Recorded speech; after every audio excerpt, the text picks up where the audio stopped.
nkibuka ko hari igihe kimwe nabuze ibyanjye nkabura abanjye, ariko kandi nubwo mfite agahinda nkagira n'ibikomere nkumva nguwe nabi, ariko ntibiri bumbuze kwiyubaka.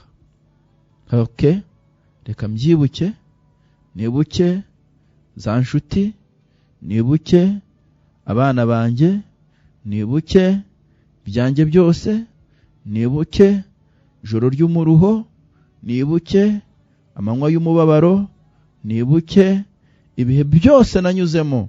Ariko nubwo mbyibutse nzi ko umucunguzi wanjye ariho, aragutabara none n'uyu munsi wa none uracyazirikana ineza ye. Uyu mwanya rero yongera kugarukeho, kuko niwe ukiza abafite imitima imenetse. Icya kabiri, apfuka inguma z'imibabaro yabo. Imana ishimwe cyane. Uyu yitwa Uwiteka ukiza inguma z'imibabaro yo mu mutima.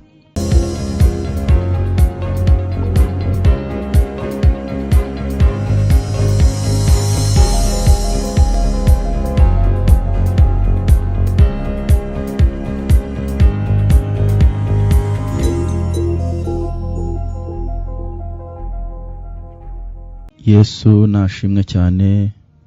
Nshuti bakundwa, mbifurije amahoro y'Imana aho muri hose. Imbaraga z'Imana isumba byose ziganze mu mitima yanyu aho uri hose, waba uri mu mujyi wa Kigali, uri mu nkengero z'umujyi, amajyaruguru y'igihugu, amajyepfo, iburasirazuba n'iburengerazuba, ndetse n'abari mu bihugu bitandukanye ku isi. Mwese aho muri mbifurije amahoro y'Imana. Imana ikugirire neza, Imana ikwiteho, Imana igushyigikire, Imana ikumara umubabaro, Imana iguhembure, Imana igucira inzira, Imana ikubere igihozo muri byose. Rero aho muri hose mugirirwe neza n'Imana, kandi Imana isumba byose igumye iganze. Buri wese imufate ukuboko, imubere ihumure, imubere inkomezi, imubere igisubizo cy'iby'umutima usaba. Imana itugirire neza cyane. Nkundira rero aho uri, waba uri mu kazi, waba uri mu modoka ugenda, waba uri mu rugo, aho waba uri hose, nkundire uce bugufi mu mutima wawe, dusenge Imana kugira ngo Imana izibane natwe muri iri jambo, kandi iri jambo ryongere rikubake bundi bushya.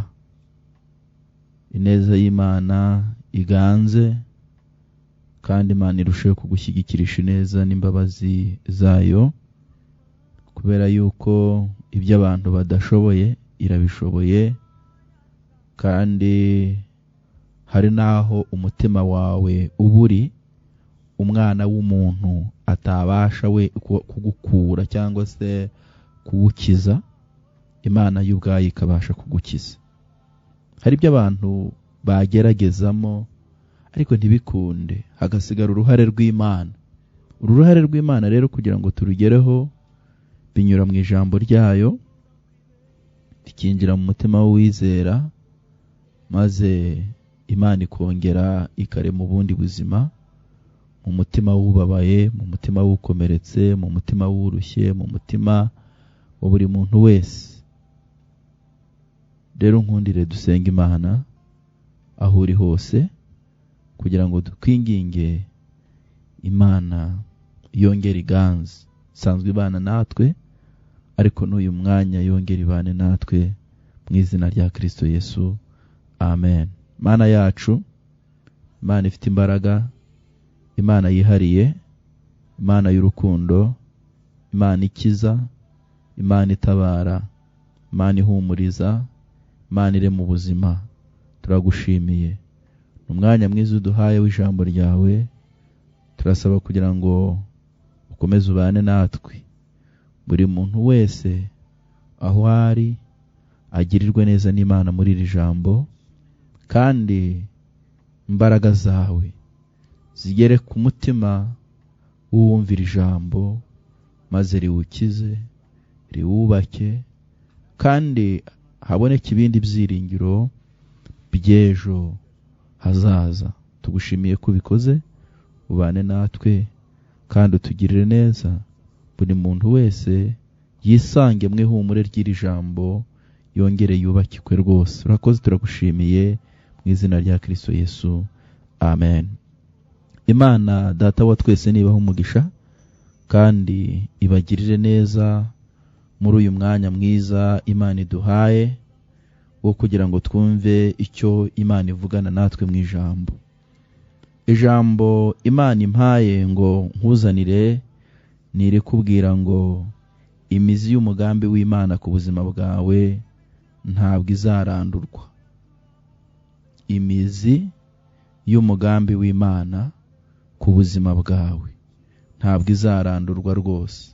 Imizi y'umugambi w'Imana ku buzima bwawe ntabwo izarandurwa. Impamvu imizi itazarandurwa nuko hashobora kuboneka n'uburyo bwinshi bw'ibikurwanya byashaka kuyirandura, ariko ntabwo bizakunda kuko iri mu mugambi w'Imana. Imana ishimwe. Ubundi ikintu cyihutirwa kandi gikomeye, nubwo waba ubabaye, urushye, uremerewe, ufite ibintu byinshi bikugoye, jya uharanira cyane kwinjira muri Kristo Yesu, kubera ko muri we harimo ubuzima, harimo ihumure ry'igihe cyose, kandi muri we harimo gukira. Muri Yesu harimo gukira. Muri Yesu harimo umuti ukiza. Muri Yesu harimo ubuzima. Muri Yesu harimo imibereho. Muri Yesu harimo kubaho. Muri Yesu harimo ibyiringiro. Muri Yesu harimo kurera. Irakurera, ikakonsa, ikaguheka, ukabaho. Ukabaho rwose, bugacya, kongera bugacya ku bwa Yesu. Kandi nawe wareba ukibaza ngo harya nabayeho nde kugira ngo ngeze iyi myaka 20 n'ingahe, 30 ndiho, 40 ingahe ndiho, harya nabayeho nde? Ku buryo wakwisanga ugasanga ukuntu nawe wabayeho usubije amaso inyuma ni mu buryo bw'indoto. Haryo byumva ukumva ni inzozi kese, buryo haryo ubwo nari kubaho, haryo ubwo nari kuba ngejeje none ndiho. Iyakubeshejeho nubwo hari igihe cyageze cyangwa se hari igihe cyari kiriho ntube wasobanukirwa, ariko ifite ukuntu yagiye kurengera. Niyo mpamvu nawe wari ukwiye kuvuga ngo nanjye nguhaye umutima wanjye, ibyanjye byose unyiyoborere. Imana ishimwe. Yabwiye Yeremiya, iramubwira ngo nakumenye ntarakurema. Ndagira ngo kubwira ngo hari n'ukuntu Imana yagiye iturinda tutanayizi, ariko ituzi, kandi turanayishimira ko atari twe twayihisemo, ahubwo yo yaduhisemo. Imana ishimwe. Ikakurinda rwose pe, utazi iyo biva niyo bijya, ikakubeshaho, ikakurera, ikagutunga, ikakugaburira, warwara ikagukiza. Nta wundi muntu ufite wakubwira ngo mpore, ikakubwira ngo humura ejo buzacya, humura ejo uzabaho. Ko nasomye ijambo ry'Imana mu gitabo cya Ezekiyeli 16, aravuga ngo ntawakurebanye imbabazi ngo akugirire impuhwe, ngo kuko ku munsi wavutseho wagawaga. Ngo nuko nkunyuzeho, iyi ni Imana, mbona wigaragura mu ivata, ngo ndakureba ndavuga ngo baho, ngo nawe ubaho. Imana ishimwe. Nkwitegereje nahise mbona ukwiriye kubaho, nkwitegereje nahise mbona ukwiriye nawe kuba umuntu, nkwitegereje nabonye nawe ukwiye kugira ubuzima, ndakubwira ngo baho. Nshuti mwene data, Imana ishimwe ko ikikubeshejeho, kandi ikubeshejeho ni nayo ibasha kugukiza, gakiza umutima wawe, kakurengera, kagutabara, kagushyigikira muri byose. Ndakwinginga rero kugira ngo iyi ngiyi yakuramiye kirya gihe utaranasobanukirwa byinshi, ongera uyegere, uyisunge, uyikomezeho. Ifite byinshi cyane izagukorera. Imana ishimwe. Aho ubona udafite iburyo, aho ubona udafite ibumoso, aho ubona imbere ntahahari, aho ubona uhagaze hatariho, muri Yesu hariho. Hari ibyo aguhishiye, agufitiye uruhisho rw'ubuzima bwa none n'ubuzima bw'ahazaza. Nubwo ubona utagera ku nzozi zawe, ariko ku bwa Kristo Yesu uzazigeraho, uzabaho mu mahoro, mu byishimo, mu munezero, mu gukomera, mu kwiyubaka, mu kugera kure, mu kwishima. Hari ibintu byinshi uyu mugabo witwa Yesu azagenda gukorera, kuko niwe wenyine utirengagiza umwiyambaza. Nuko umuririmbyi yavuze, araririmba yuzuye umwuka wera, aravuga ngo Yesu ntiyirengagiza umwiyambaza. Nta soni uzagira nubona Yesu. Imana ishimwe cyane. Ntabwo yirengagiza umwiyambaza, ntabwo yakwirengagiza nshuti yanjye. Ngwino agutegeye amaboko kugira ngo nawe komeza gushyigikire kandi akubere ihumure muri byose. Imana ishimwe cyane. Rero uyu mugabo witwa Yesu ni igihozo, niwe humure, niwe byiringiro, niwe byishimo, niwe buzima, niwe byose. Hamwe ubona nta nzira ihari, hamwe ubona nta buzima, hamwe ubona nta mibereho, hamwe ubona uri wenyine, hamwe ubona nta kintu na kimwe kiriho cyaguhumuriza, wenyine araza akakubera ihumure. Ko yavuze ijambo rikomeye, aravuga ngo niwe mufasha utajya ubura kuboneka mu byago no mu makuba. Ushobora kubura mu bintu byinshi by'ibirori n'amaniveriseri atandukanye, ariko mu byago n'amakuba hahande utabona ihumure ry'umutima, ngo niwe mufasha utajya ubura kuboneka mu byago ndetse n'amakuba. Niyo mpamvu nkwinginga cyane kugira ngo umwisunge, kubera ko ushobora kuba uri kumwe n'abantu bagakoresha ibishoboka byose kugira ngo wibagirwe umubabaro. Rwose pe, bagakoresha ibishoboka byose bakabikora, bakakujyana ahantu abantu wenda kugira ngo barebe ko bakwibagiza ubwonko bwawe, ubwenge n'umutima bidaherera mu mibabaro. Bagakoresha udushoboka twose bakadukora, ariko bwagera nimugoroba bagataha, ukajya kuryama ku bwawe buriri, nabo bakajya kuryama iwabo. Hahandi waryamye ntabwo bajyanye umutima wawe, uracyawufite. Hanyuma iyo uryamye hari filime igaruka, nubwo wiriwe nyine muri utwo kugira ngo abantu bakubere inkomezi, bakubere inyunganizi, hahandi umutima ugahita ugaruka, kibuka ya filime yose. Iyo ya filime igarutse, niho Imana izi ikakubwira ngo humura, nturi wenyine, humura, n'ejo buzacya, humura, wiheranwa n'agahinda, wiheranwa n'ibikomere, humura, nduwiteka azakugirira neza, zagutabara, bizahinduka, zakubaka, uzubakika, uzagubwa neza, uzagera kure, uzashaka, uzabyara, uzagira umuryango.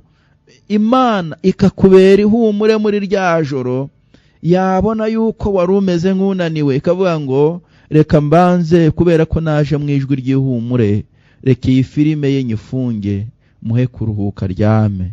Aho niho Uwiteka, hamwe abantu batagera, hamwe abantu batabona, hamwe abantu batari, Uwiteka niwe mufasha, utajya ubura kuboneka mu byago no mu makuba.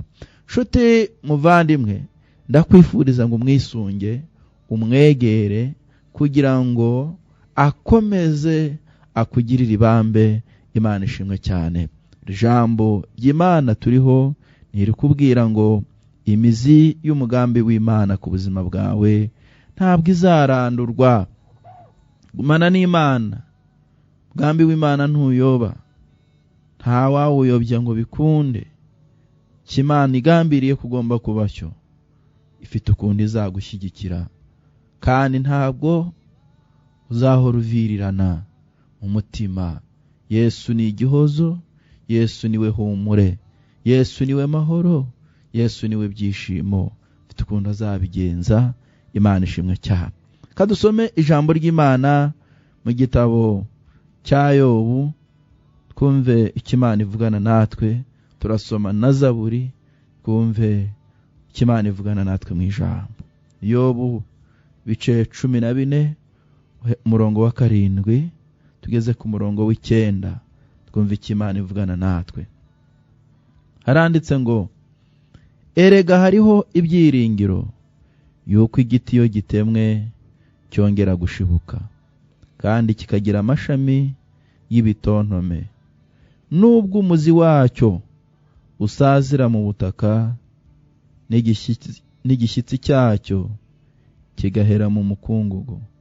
Iyo cyumvise amazi cyongera gushibuka, kigatoha k'igiti kikiri gito.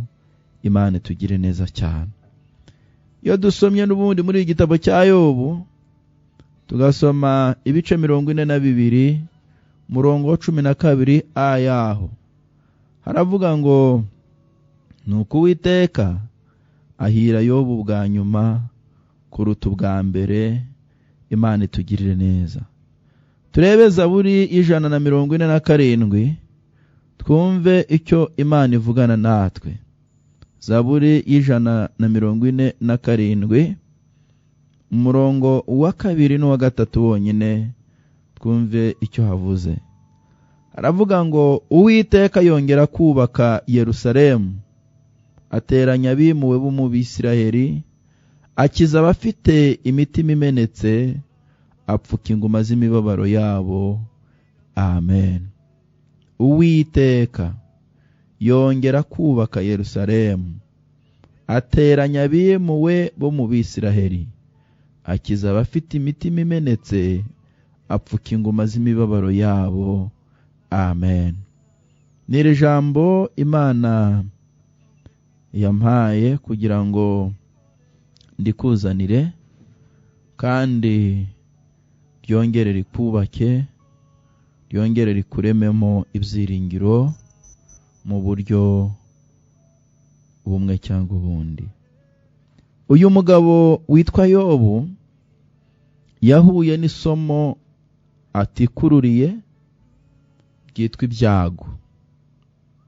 Ntabwo yigeze abigiramo uruhare ngo abyikururire, nta n'ikindi kibi cyabayeho yigeze akora. Yisanze ari mu makuba, yari yibereyeho neza, wenda yarahingaga, akanywa amata y'inka ze, akagubwa neza ndetse akanakiranuka, akabana n'abantu bose amahoro, akaba mu bihe byiza byo kubana n'abantu, akagerageza mu bushobozi yari afite kugwiza inshuti, abavandimwe, ndetse Imana irushaho kumuha n'umugisha, abaho muri ubwo buzima. Bukeye mu gitondo agirirwa ibibi bimuzaho, yisanga ari mu makuba ateye ubwoba, yisanga ari mu makuba atatekerezaga, atateguye, atiyumvishaga ko byabaho. Asanga ari ahantu habishye, mu buzima bubishye, mu buzima busharira, mu buzima burura, mu buzima bugoye. Ariko akora ikintu gikomeye, yikomeza ku Mana. Imana ishimwe. nubwo yarababaye, yararushye, yararemerewe, kugeza igihe nasomye ijambo rirambwa ngo n'inshuti ze zamugezeho zirashoberwa, nazo zirashoberwa. Ariko imizi ya Yobu iri mu Mana imbere, imizi ye yari iri mu Mana. Noneho bigeze aho ngo umugore we araza aramubwira ati rero mugabo wanjye, ndifuza ko wihakana Imana rwose ukipfira kuko ndabona ntacyo usigaje. Ibi n'ibi mbese twari dufite ibi n'ibi byatuvuye, twari dufite amaboko akomeye ntayo twari dufite. Amwibutsa byinshi. Arabwira ati ariko madame, ntabwo nkwemerera kuvuga ibitunganye, ibyo uvuze ntabwo bitunganiye Imana. Ati birashoboka ko ibibona n'Imana yari yarabiduhaye, irangije irabyisubiza. None rero sinkwemerere ibyo uvuze ko ari ibitunganye. Oya, ntabwo mbikwemerera. Bivuge ngo nta nubwo nemera rwose ko unteranya n'Imana. Oya, ntabwo mbyemera. Hari ikintu nge nibuka nakubwirira hano rwose mugore wanjye. Navuye mu nda ya mama nambaye ubusa, kandi nzasubira mu nda y'isi nambaye ubusa. Kandi hari ikindi nkwibutsa, uri kumwe n'izi nshuti zanjye mwese muri hano muri kumbwira ibyo byose, hari n'ikindi nshobora kubibutsa kandi gikomeye.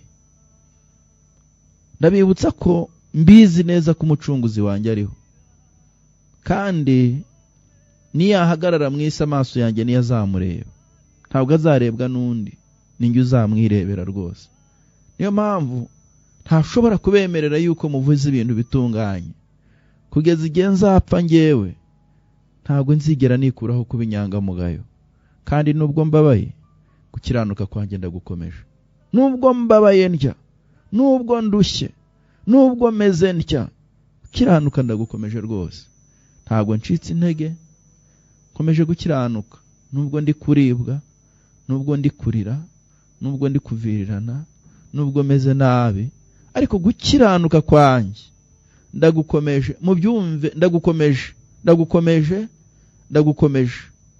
ndagukomeje kuko ibi ndimo, ibi mbona, ibi bindiho, ntabwo Imana ibiyobewe. Oya, imizi yanjye ishoreye muri yo, iri mu Mana imbere.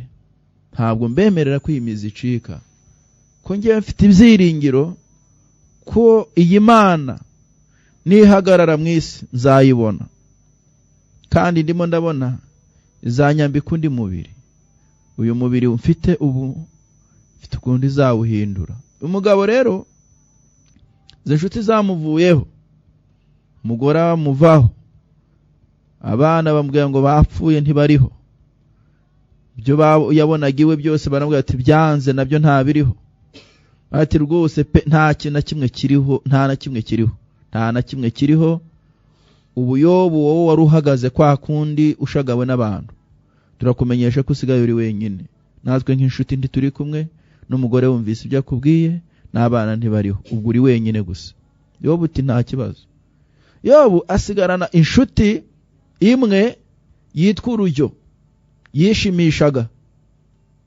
Bivuge ngo nta n'umuntu ukimwitayeho ngo azamushime, kuko uburwayi yari afite bwaramuryaga cyane bikamusaba ko ahora yishima iteka ryose.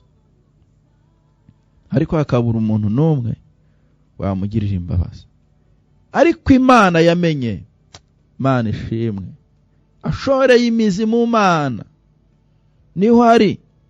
Haratoya ngewe nubwo bimeze gutyo, bikaba binkomereye, bikaba bingoye, ntabwo nzatuka Imana, nta nubwo nzayitotombera, nta nubwo nzayibwira ngo ibi unkoreye ni ibiki. Ahubwo mbizi neza ko ninkomeza muri ibi byiringiro, mfite ukundi izabigenza. Kandi uko byasa kose zongera nezerwe, zongera nishime. Iri joro ry'icuraburindi rizarangira, haboneka amahoro. Yobu ibyo byiringiro nta muntu wabimuhaga, ahubwo yagerageje kwishakamo igisubizo. Uyu mugabo witwa Yobu yagerageje kwishakamo igisubizo. Koko mberanwe n'ibyo umugore ambwira, koko mberanwe n'ibyo inshuti nagaburiye twasangiye zimbwira. Oya, ahubwo nshingiye ahantu imizi y'umutima wanjye iri mu Mana, reka nihagarareho niyongeremo imbaraga y'ubutwari, mpagarare nemye mbabwire impamvu z'ibyiringiro byanjye. Wibuke ko abari kuza kumuca intege bariye, banyweye, mbese nta kibazo bifitiye, nibo bari kuza kumuca intege. Ariko aravuga ngo ncika intege.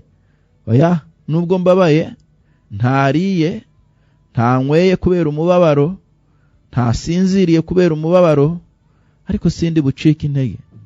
Ngombe shakisha inzira yo kwiyubaka, kongera kubakika, nubwo ibinsenya bihari, nubwo nasenyutse, ariko ngomba no kwibuka. Nkibuka ko hari igihe kimwe nabuze ibyanjye, nkabura abanjye, ariko kandi nubwo mfite agahinda, nkagira n'ibikomere, nkumva nguwe nabi, ariko ntibiri bumbuze kwiyubaka. Reka mbyibuke, nibuke za nshuti, nibuke abana banjye, nibuke byanjye byose, nibuke ijoro ry'umuruho, nibuke amanywa y'umubabaro, nibuke ibihe byose nanyuzemo, ariko nubwo mbyibutse nzi ko umucunguzi wanjye ariho. Ndabizi kandi icya kabiri, sinzikuraho kuba inyangamugayo.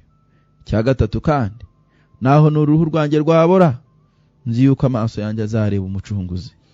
Agira ibyiringiro, arakomera, yongeramo imbaraga y'ubutwari, kandi amajwi yose yamucaga intege byamuhesheje kuyatsinda.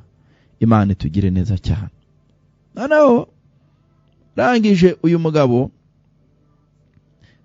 muri iri jambo yavuze twasomye, yuhereye ku murongo wa 14, kuri iki gice cya 14 umurongo wa mbere, yavuze ngo umuntu wabyawe n'umugore arama igihe gito kandi cyuzuyemo umuruho, cyuzuyemo umuruho.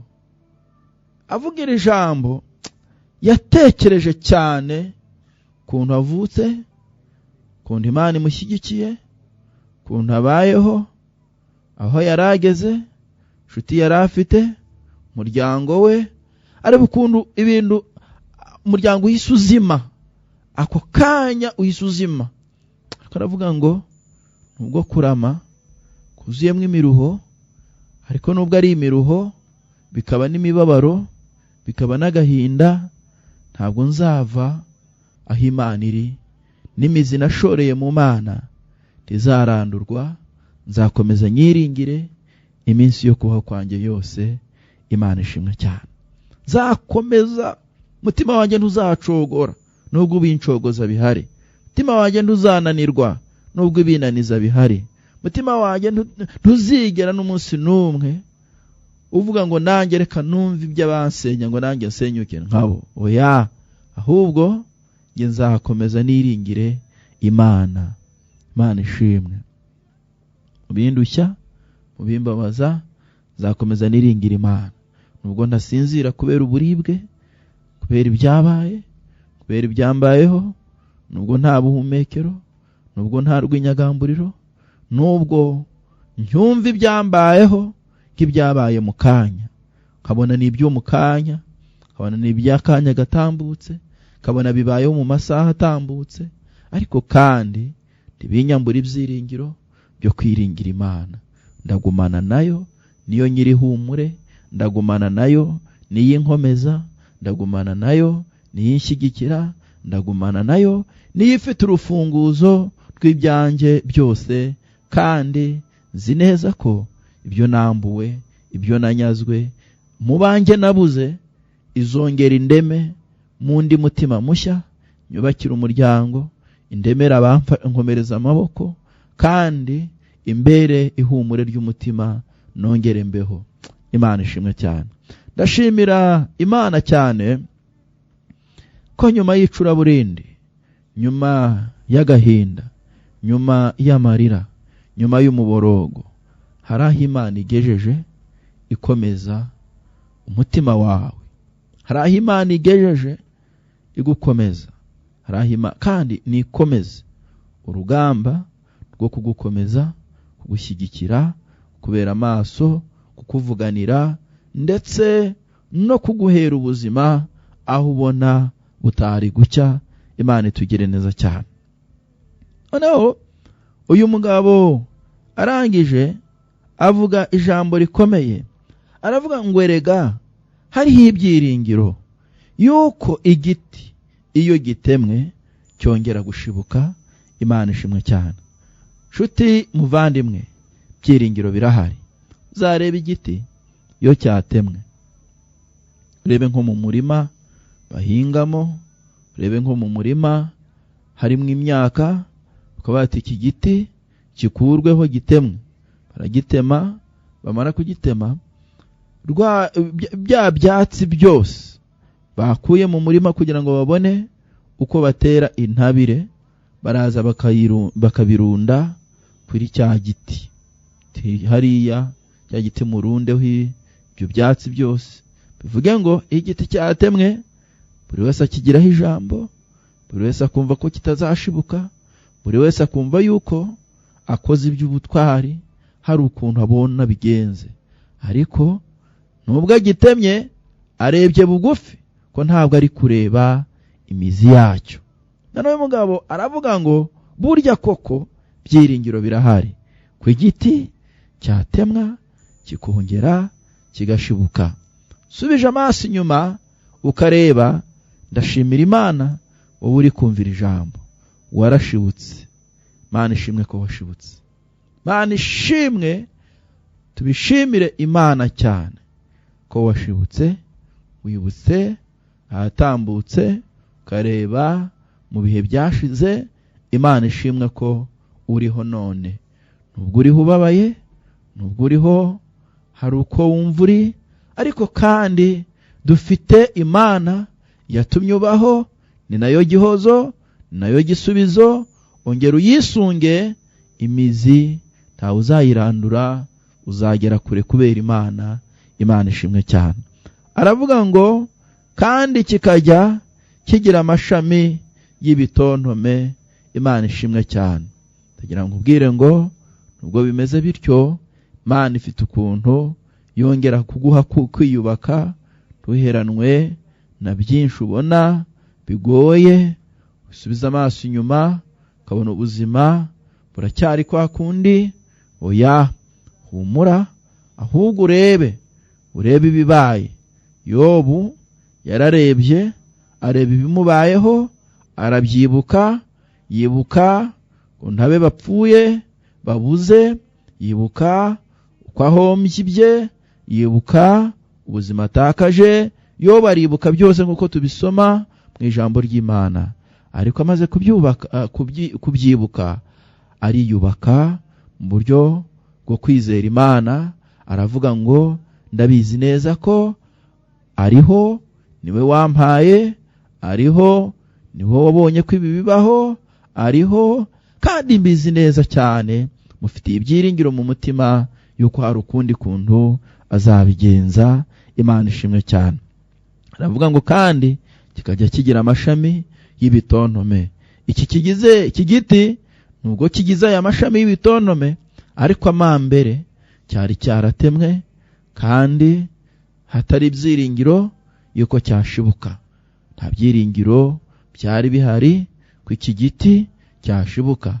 Ariko ya mizi ishoreye mu Mana iri muri wowe, ndagira ngo nkubwire ngo niko gasura ufite none, niko gasura mfite none. Nuko Kristo ari kumwe natwe ku rugamba, kandi komeza umwisunge, niwe gihozo, afite ukuntu azagenda akugenzereza. Imana ishimwe cyane. Vuga ijambo rikomeye, arangwa nubwo umuzi wacyo usazira mu butaka. Bishatse kuvuga iki? Nubwo igihe kinini cyaba kinini rwose, uvirirana, cyaba igihe kinini, mutima ubabaye, mutima urushye, mutima wawe ukomeretse mu buryo bukomeye, nubwo umuzi wacyo wasazira mu butaka n'igishyitsi cyacyo kigahera mu mukungugu, iyo cyumvise amazi cyongera gushibuka kigatoha nk'igiti kikiri gito. Imana ishimwe cyane. Biri jambo icyo rivuze, nubwo umuzi wa muzi abantu bagategereza kiraza gushibuka, wenda bikanga, ubuzima bukanga, imibereho ikanga, imizi nayo yari iriho ibyiringiro ko nigera ku mazi iraza gushibuka ntibikunde, igihe kikaba kinini, igihe kikaba kirekire, ariko kandi ntabwo iyo mizi ntabwo icika, nubwo yasaza igasazira mu ivumbi, nubwo yasaza igasazira mu muruho, nubwo yasaza igasazira muri byinshi, kamera nkaho teka ryose buryo n'ibumoso ntahahari. Ariko kubera ko iyi mizi iri mu Mana, iyo Uwiteka aje hari ukundi abigenza. Uyu mwanya Uwiteka aze aho utuye, aho uri, umutima wawe, agira ibindi yubaka, yongera gushyigikire bundi bushya, aguhembuze ineza ye, imbabazi ze, urukundo rwe byongere biganze muri wowe. Imana ishimwe. Rangije aravuga ngo iyo cyumvise amazi, Imana ishimwe, uyu mwanya Imana y'amahoro ikugarukeho, kugirire neza, yongere ikubake, yongere igushyigikire, yongere iguhembuze ineza yayo. Iyo cyumvise amazi cyongera gushibuka kigatoha nk'igiti kikiri gito. Imana ishimwe cyane. Ndagira ngo ngubwire ngo nshuti yanjye, iyo uri kumwe n'Imana, nubwo umutima wawe warukakaye wumva uri ahantu habi, ariko Imana iserutse hari ukundi kuntu ibigenza, ikaguhembura, ikakugaburira, ikaziba ibyuho, tukundi ihagarara kugira ngo mwana wanjye, wakwibuka ko ntawe ufite ukubwira ngo mwana wanjye bitewe n'ibyabaye, ugahita uvuga ati Imana ndagushimiye ko nanjye umbona nk'umwana wawe. Yarangiza ukabona iguciriye akayira k'umugisha, ugahita uvuga ati koko mu by'ukuri ndabona uri data, uri mama, uri byose, kuko sinatekerezaga ko ibi ngibi wabinkorera, ariko ubikoze kubera ko undi umwana wawe. Imana rero ni umubyeyi, Imana rero niyo byiringiro by'abizera, niyo mbaraga zacu. Komeza uyisunge tukizabigenza. Yobu yakomeje guhamya imbaraga z'Imana mu bigerageza, mu makuba, mu biri byinshi yabonaga byugarije umutima we. Yakomeje guhamya imbaraga z'Imana, aravuga ngo uko byagenda kose, nubwo njyewe Yobu meze nk'igiti cyatemwe, ariko mu by'ukuri mbizi ko nzongera ngashibuka. Mbizi neza cyane ko imizi niyagera ku mazi hari ukundi kuntu Imana izabigenza, kandi hazabaho kugubwa neza, hazabaho kongera kwiyubaka, hazabaho kugera kure kubera Imana, hazabaho kugera ku byiza, hazabaho gushyigikirwa, hazabaho guhemburwa. Kandi ubu buzima ndimo none ntabwo aribwo nzapfiramo, ahubwo Imana izahindura ubu buzima, nongere mvuge ngo Imana twabanye ku rugamba, irongeye irampembuye, irongeye iranshyigikiye. Ndagira ngo nkubwire ngo hari iby'Imana iguteganyirije byiza kandi bikwibagiza byinshi mu mibabaro y'umutima wawe. Nubwo wahagarara kibuka byabaye, byakubayeho, inzira y'umusaraba, inzira iruhije, joro ryijimye, amanywa y'umuruho, ibyo byose ari ukavuga ngo Mana ndagushimiye aho ugejeje, umpa kwiyubaka. Imana ishimwe cyane.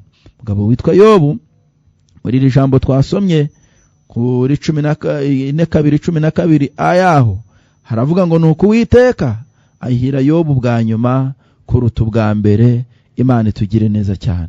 Nshuti yanjye, reka nkubwire ngo mu Mana harimo amahirwe yawe, harimo andi mahirwe, harimo ibindi byiringiro, harimo ukundi kubakwa. Ibyo byose ni mu Mana biri.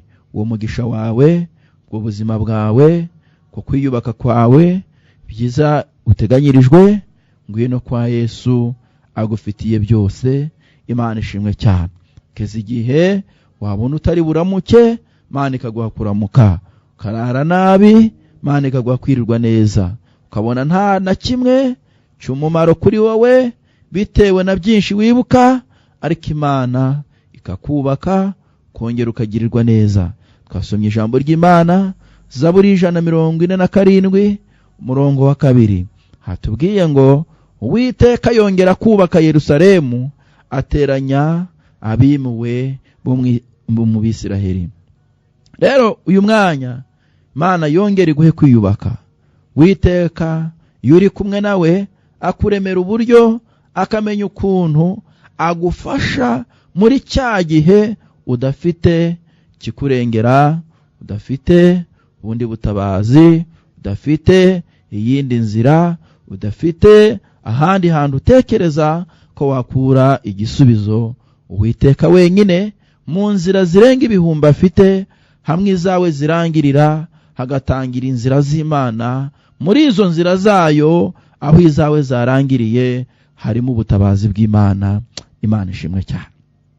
Hamwe ubona burijimye, tazi ukuri bwishyura inzu, tazi aho uri bukure minerval, tazi niba uri buramuke, tazi niba uri bubeho, tazi niba uri burye, tazi niba uri bwishyura amadeni, tazi niba indwara urwaye izakira, tazi niba umutima wawe uzasubizwamo imbaraga, kongera ukagira ibyiringiro.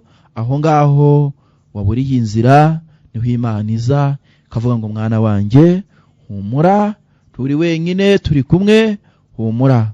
Kandi nshuti, ndakwifuriza cyane kugira ngo mwene so ubabaye umubere inyunganizi, umukomeze, umubere igisubizo. Tumureke ngo abe wenyine, ahubwo mu buryo ushoboye wimuhe ihumure gusa. Niba ufite n'ikiro cy'umuceri ukimuhe, niba ufite inyunganizi uyimuhe. Biragendana, ibyo bintu byombi biragendana, kandi urabukoreye Imana mu buryo bukomeye. Kuko uriya muceri umuhaye, birashoboka ko niwo mama wiwe yakamuhaye, ariko ntawe uriho. Niwo mukuru we yakamuhaye, cyangwa murumuna we, ntawe uriho. Ariko iyo umuhaye icyo kiro cy'umuceri, ukamubera ihumure, ukamukomereza amaboko, ukamutabara, ukanamubwira ngo humura buzashya, Imana ifite ukundi izakugenzereza. Ubukoreye Imana mu buryo bukomeye, kandi ubu mweretse ko muri kumwe. Imana ibaha umugisha cyane. Jambo ryavuze ngo kandi akiza abafite imitima imenetse. Uyu ni Yesu, ni Imana, niyo ikiza abafite imitima imenetse. Mushiki wanjye, mwene data, uyu mutima wawe, igisubizo cyo gukira kiri mu Mana. Kandi mbizi neza hari ubuhamya ufite bukwereka ko wabanye nayo ku rugamba, mu bikomeye byari biruhije, mu byo wabonaga ukabona ubuzima bwawe burangiye, ariko yaraje aragutabara.